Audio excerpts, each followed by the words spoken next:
भगवते वासुदेवाय। ओम नमो भगवते वासुदेवाय। श्रीमद् भागवतम ये निकालवा नहीं है आपने। श्रीमद् भागवतम चौथा कैंटो 29वां अध्याय चौथा श्लोक। एक सेकंड दीजिएगा मुझे। श्रीमद् भागवतम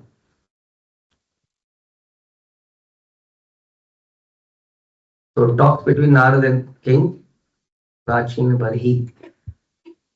तो अब नारद मुनि सारा ज्ञान देने के बाद प्राचीन बरही को समझा रहे हैं कि मैंने तुम्हें आज तक जो भी बोला उसका मतलब क्या था। धीरे धीरे समझा रहे हैं। श्लोक संख्या 4। यदा जिग्रक्षन् पुरुषा कार्तन्येन प्रकृतिर्गुणान् नवद्वारम् युहस्तांघ्रि तत्रामन्तु साध्विति। जब जीव समग्र रूप से प्रकृति के गुणों का भोग करने की इच्छा करता है तो वह अनेक शारीरिक रूपों में से उस शरीर को चुनता है जिसमें 9 द्वार है, 2 हाथ हैं, 2 पांव हैं। इस प्रकार वह मनुष्य या देवता बनना श्रेयस्कर मानता है। तो बता रहे कि मनुष्य शरीर में एक जबरदस्त अपॉर्चुनिटी मिलती है। क्या करने की? भोग करने की। भोग करने की बहुत बढ़िया अपॉर्चुनिटी मिलती है, क्योंकि उसके बाद क्या होता है, क्या कैसे भोग कर लेता है ना, बहुत ज्यादा दिमाग है और इंद्रियां बड़ी परफेक्शन, बड़ी जबरदस्त इंद्रियां हैं। क्या क्या कर लेता है इंसान। देखिए उसके हाथ पैर, उसका पूरा शरीर बड़ा स्पेशली डिजाइन है, भोग करने के लिए एकदम बढ़िया है। तो जब वो प्रकृति के गुणों का भोग करने की इच्छा करता है तो अंत में उसको ऐसा शरीर मिलता है। कैसा? मनुष्य शरीर जैसा। इसलिए वो मनुष्य बनना चाहता है या कोई देवता बनना चाहता है। भगवान कहते हैं इच्छा द्वेष समुत्थेन द्वंद्व मोहेन भारत। हे भारत, हे शत्रुओं के विजय, सभी जीव मोहवश उत्पन्न इच्छा और घृणा के द्वंद्व के कारण इस संसार में आते हैं, परास्त हो जाते हैं। इच्छा द्वेष समुत्थेन द्वंद्व मोहेन। इच्छा और द्वेष ये बहुत अच्छा लगता है, ये बेकार लगता है। हाँ, आलू का पकौड़ा, बैगन बेकार लगता है। हाँ, करेला बेकार लगता है, भिंडी बढ़िया। हो गया द्वंद्व मोहिनी भारत। ऐसा इस प्रकार बहुत सारी चीजें, हर चीज में ऐसा ही होता है उसका। ये अच्छा लगता है, ये बुरा लगता है। वास्तव में संसार में तो कुछ भी अच्छा नहीं और वास्तविक संसार में कुछ भी बुरा नहीं। डिपेंड करता है हाँ कि उसको हम कैसे इस्तेमाल में लेके आ रहे हैं, कैसे वहां पर जी रहे। हर स्थिति बड़ी बेहतर स्थिति हो सकती है। समस्याएं, कुंती महारानी पांडव का हमने सुना बृहद भागवत में, वो कह रहे थे कि समस्याएं तब तक थी जब तक बड़ा मजा था क्योंकि कृष्ण हमारे साथ थे। और दूसरा व्यक्ति, हर व्यक्ति अपनी परेशानियों को हटाने के लिए दिन रात प्रार्थना है, पूजा, चढ़ावा, न जाने क्या क्या करता है। तो एक व्यक्ति के लिए परेशानियां अच्छी हैं, एक व्यक्ति के लिए परेशानियां बुरी हैं। कोई व्यक्ति कहता है दाग अच्छे हैं, कोई कहता है दाग बुरे, दाग बुरे अच्छे। तो इस प्रकार कोई कहता बारिश अच्छी है, कोई कहता बारिश बहुत बेकार है ना। अब डिपेंड करता है, किसी का घर लीक करता है बेचारे का, कहता बारिश बहुत बेकार। और जिसको बारिश में नहाना होता है कहता बारिश बहुत बढ़िया है ना। हो गया इच्छा द्वेष समुत्थेन द्वंद्व भारत, द्वंद्व मोहेन भारत। तो इस प्रकार से सारे जीव इसी चक्कर में फंस जाते हैं। समझने का प्रयास कीजिए। We become very busy. हम क्या ऐसा नहीं, संसार में देखिए लोग बिजी हैं इसी इच्छा द्वेष के चक्कर में, इसी में लगे हैं और दे आर सो बिजी कि पूरा दिन उसका इसी में निकल जाता है।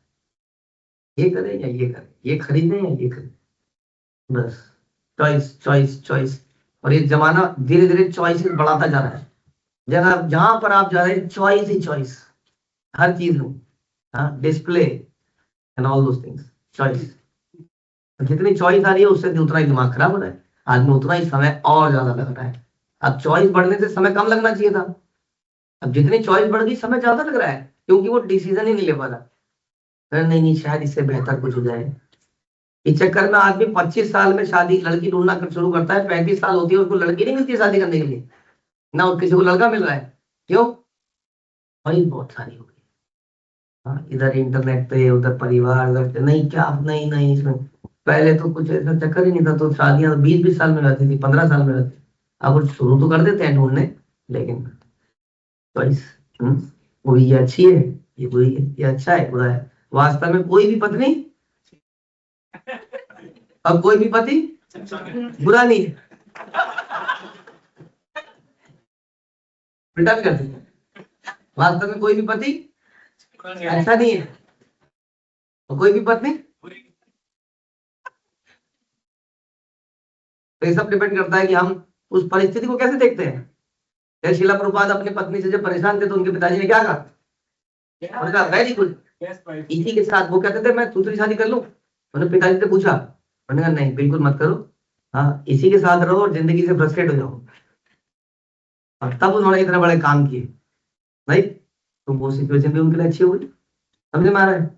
कोई सिचुएशन को आप कैसे यूज करते हो, यूटिलाइज करते हो, क्या कहते हैं वो, ऑब्स्टेकल्स आर स्टेपिंग स्टोन्स। है कि नहीं? याद है आपको?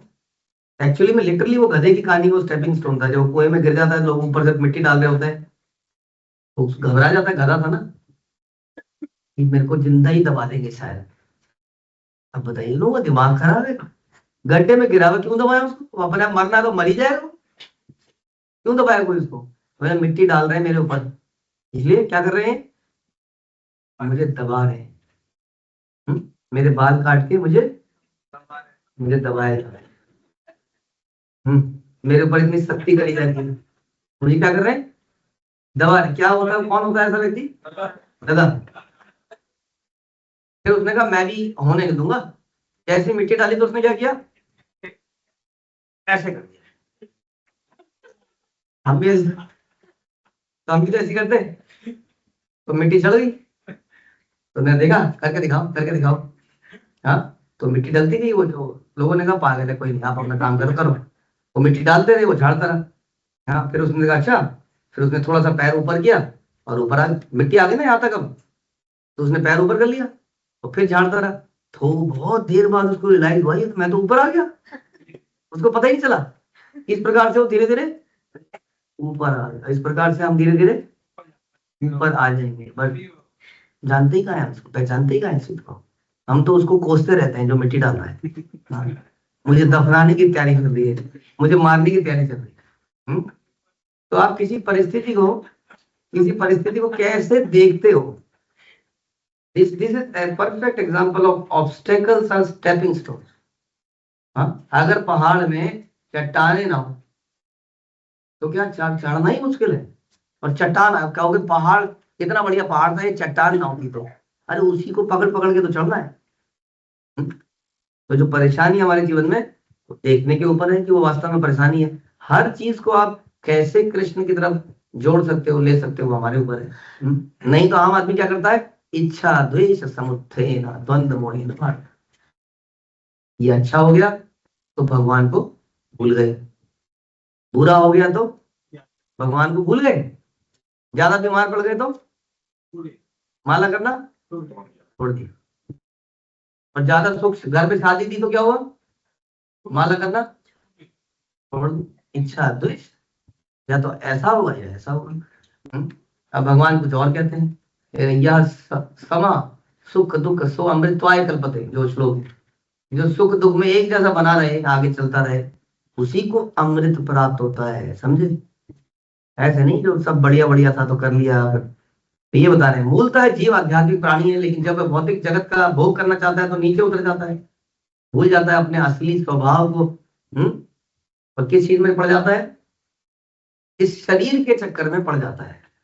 इस शरीर से उसको पता चलता है ये मेरे माता पिता है, ये मेरे अपने हैं, ये मेरे दुश्मन है। इस शरीर इसको सुंदर बनाया जाना चाहिए, ऐसा कुछ सजना चाहिए, संवरना चाहिए, जो भी है।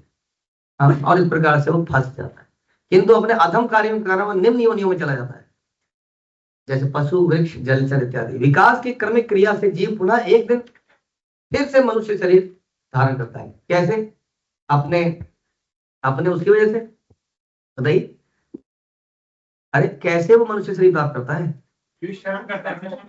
मतलब अपनी मेहनत से प्राप्त करता है ना। भगवान ने उसके ऊपर इतनी करुणा कर रखी है, उसको फिर चांस देते हैं एक बार, पूरा साइकिल घुमाने के बाद। कि अब क्यों इतना साइकिल क्यों घुमाते हैं इतना लंबा, भगवान जल्दी साइकिल क्यों बनाए थे? ताकि इतने समय बाद उसको, अब जब आएगा, जब मनुष्य बनेगा, तो जब इतने सारी वैरायटी देखेगा तो सोचेगा क्या आप सोचते हो? इसलिए मैं कहता हूँ, क्या कभी सोचा है इस सड़क में किसी कीड़े को चलते हुए देखा है कि कभी मैं भी इसी योनि में रहूंगा? गार्डनिंग करिए आपने?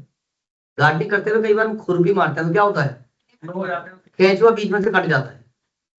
तो कभी हम भी ऐसे कटे होंगे? तो जो इंसान है वो सारी योनियों को देखेगा और सोचेगा ओ मैं ऐसी योनि में भी एक दिन रहा होगा। हाँ, किसी पहाड़ में हम जाते हैं, कई बार एक बार हम पहाड़ में गए थे, वो पानी निकलता है ना अपने आप, वहां पे पानी पीने के लिए हाथ लगाया, वो सुरंग सी थी, उसके अंदर केकड़ा, बताओ, उसका पूरा जीवन ही वो सुरंग है। बताओ, सोचो, ऐसे ऐसे योनियां हैं, ऐसे ऐसे जीव हैं कि उनको कुछ आइडिया नहीं है जीवन क्या है वास्तव में। ऐसे में हम भी कभी रहे होंगे। तो ये मनुष्य होने के आने के बाद तो कम से कम वो जब देखेगा इतनी सारी 84 लाख या 80 लाख, तब वो सोचेगा ना कि इन सब से मैं गुजरा हूंगा। तब तो उसको रियलाइज हो ही जाना चाहिए कायदे से।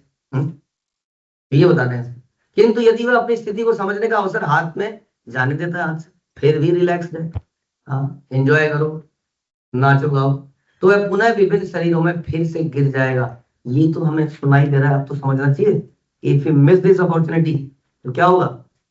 ओ कृष्णा, फिर से वही, कितना लंबा समय जाएगा? अनंत काल तक हम फिर से, कोई चांस है बीच में? बीच में कोई चांस नहीं।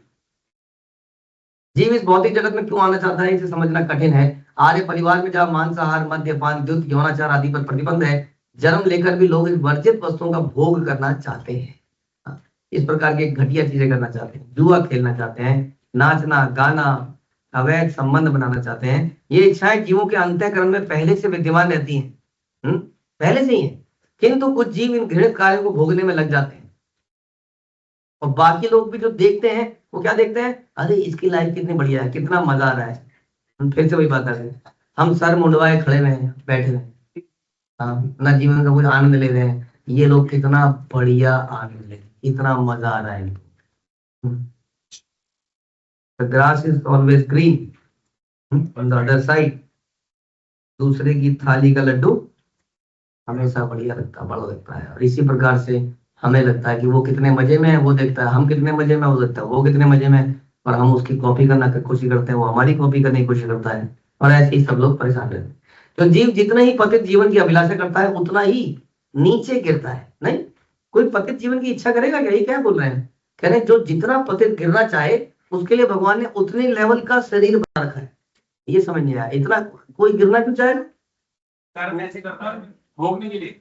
जब हर एक चलती हुई स्त्री को वो सीटी मारे तो क्या प्लानिंग कर रहा है? वो कुत्ता बनने की प्लानिंग कर रहा है, ताकि उसको शादी ना करनी पड़े, जो भी नई वहां से निकले बिच उसके पीछे चल पड़े। तो है ना, कर रहा है कि नहीं कुत्ता बनने की planning? Therefore there is a body. हाँ, तो जितना दृढ़ प्लानिंग करेगा, ध्यान रखना इस बात को, उतना ही नीचे लेवल का शरीर बिल्कुल रेडी है। इधर शरीर छूटा, उधर खच से घुस, ये करना था ना तेरे को, कर। उससे पहले थोड़ी नरक में ट्रेनिंग होगी, वो अलग बात है। इस प्रकार यही ध्यानांतरण तथा विकास की प्रक्रिया है। कोई पशु विशेष किसी एक इंद्रिय सुख की प्रबल भावना से युक्त हो सकता है, किंतु मनुष्य तो सभी प्रकार के भोग कर सकता है। सोचना चाहिए भैया। रूपात पूछ रहे हैं, एक साइंटिस्ट है, इसी की वो चर्चा हो रही है, कह रहे हैं कि आप देखिए तो सही पहले कि मनुष्य में और आदमियों की भावनाओं में क्या समानता है। How can you say that उनके अंदर सोल नहीं है? हाँ, क्या वो खा रहे हैं? हाँ, खा रहे हैं। क्या वो डिफेंड कर रहे हैं? हाँ, डिफेंड कर रहे हैं। क्या वो मीटिंग कर रहे हैं? मीटिंग भी कर रहे हैं। हाँ, क्या वो सो रहे हैं? सो भी रहे हैं। क्या वो बच्चे बच्चे परिवार बना रहे हैं? हाँ, बच्चे परिवार बना रहे हैं। क्या वो परिवार की रक्षा कर रहे हैं? हाँ, परिवार की रक्षा कर रहे हैं। उनके लिए खाना पीना मिला रहे हैं? खाना पीना मिला रहे हैं। तो बोला हाउ कैन यू से कि उनके अंदर सोल नहीं है? तो what is the point? Point क्या है? कि अगर उनके अंदर सोल है और मेरे अंदर भी सोल है, तो ऐसा कैसे हो सकता है कि मैं वो कभी नहीं बनूंगा? इसके पीछे कौन सा लॉजिक है, मुझे बता दीजिए। I was surprised to know this, that Christianity says this. I don't know, I've not read it properly, but somebody told me. क्या उनके यहाँ ये है कि मनुष्य मनुष्य ही बनता है, जानवर जानवर ही रहता है? हाउ अनफॉर्चुनेट सोल, जो कि डॉग है, जो हमेशा ही डॉग बना रहेगा। इसको खुजली होगी, वो खुजली से मरेगा, हाँ, बार बार। कितने अनफॉर्चुनेट है कैचुआ, जो हमेशा कैचुआ ही रहेगा। मैं सोच रहा था, मेरे से एक बच्चा पूछ रहा था अभी, अगेन गार्डनिंग करते हुए, अरे ये केचुआ दादा आपने कहाँ चला गया? मैंने कहा मिट्टी के अंदर गया। मिट्टी के अंदर कैसे रहता हूँ? देख लो, सोचो। हाँ, अंधकार जीवन, मतलब चारों तरफ आपके, भाई यही जीवन है आपका क्या? कि आप मिट्टी से दबे हुए हो, उसके अंदर ही हो, पड़े हुए हो उसके अंदर। सोचिए, कैसी घुटन महसूस हो जाएगी आपके ऊपर अगर एक चोगा डाल दिया जाए पूरे दिन के लिए, तो आपको सफोकेशन हो जाएगी। यहाँ से खिड़की भी खोल दूंगा ना सांस लेने के लिए, फिर भी सफोकेशन हो जाएगी दिमाग में, है ना? उसको उस अपार मिट्टी के ढेर में, निरंतर उस अंधकार में हमेशा रहना है। कैसी होनी है? सोचो जरा, सांप इत्यादि। तो दिस इज द थिंग। तो कौन कहता है कि इसके अंदर आत्मा नहीं है? और अगर है तो हम ऐसा नहीं बनेंगे। How we can say that? मोहग्रस्त जीव प्रकृति के गुणों के वशीभूत होकर अपने आप को उन कर्मों का कर्ता मान बैठता है जो वास्तव में प्रकृति द्वारा किए जाते हैं, और जैसे ही वो भोग करना चाहता है, वो प्रकृति के अधीन हो जाता है, अरेस्ट हो जाता है, अरेस्ट। उसको एक शरीर के अंदर अरेस्ट कर लिया जाता है, जैसे उसकी इच्छा है। जितनी घृणित इच्छा करोगे, भगवान इतने परफेक्ट हैं कि उतना ही घृणित शरीर बना रखा है। समझ में? घृणित घृणित इच्छा के लिए। अब सोच लीजिए कैसे कैसे शरीर आपने देखे। कल हम चर्चा कर रहे थे, उसकी कन खजूरेगी। इतने सारे पैर, तो कौन बना होगा इतने सारे पैर वाला? बहुत तेज भागने की शौक होगा किसी को, समथिंग।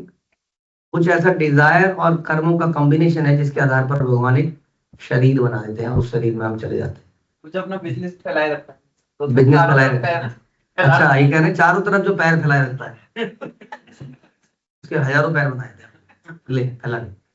तो इस प्रकार से सोचिए, जब भी हम ऐसी योनियों को देखें तो सोचना चाहिए कि मैं भी इन योनियों से आया हूंगा और दोबारा कहीं इन योनियों में ना छोड़े।